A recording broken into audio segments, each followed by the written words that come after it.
पाहताय JB TV news. बातमीत सत्यता हीच आमची ओळख।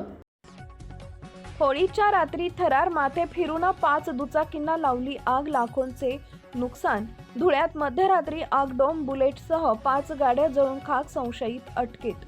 धुळे शहरातील संताजी नगर परिसरात होळीच्या रात्री एक अत्यंत धक्कादायक आणि संतापजनक घटना घडली असून एका माथे फिरून घराबाहेर उभ्या असलेल्या तब्बल 5 दुचाकींना लायटरच्या साहाय्याने आग लावून जाळून खाक केले।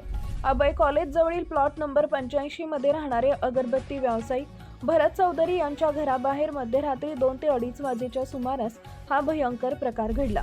ज्वलनशील पदार्थाच्या साहाय्याने लावण्यात आलेल्या या आगीत एक बुलेट, 2 ॲक्टिवा, एक स्प्लेंडर आणि एक स्कूटी पिप अशा 5 गाड्या जळून भस्मसात झाल्या असून यात फिर्यादींचं सुमारे 5 ते 6 लाख रुपयांचं मोठं आर्थिक नुकसान झालं आहे।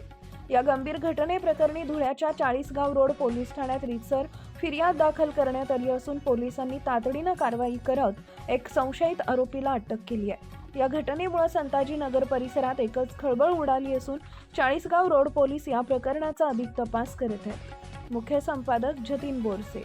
आपल्या परिसरातील महत्त्वाच्या बातम्या पाहण्यासाठी आजच आमच्या जेबी टीव्ही न्यूज चॅनलला YouTube वर सबस्क्राइब करा आणि बेल आयकॉन प्रेस करा।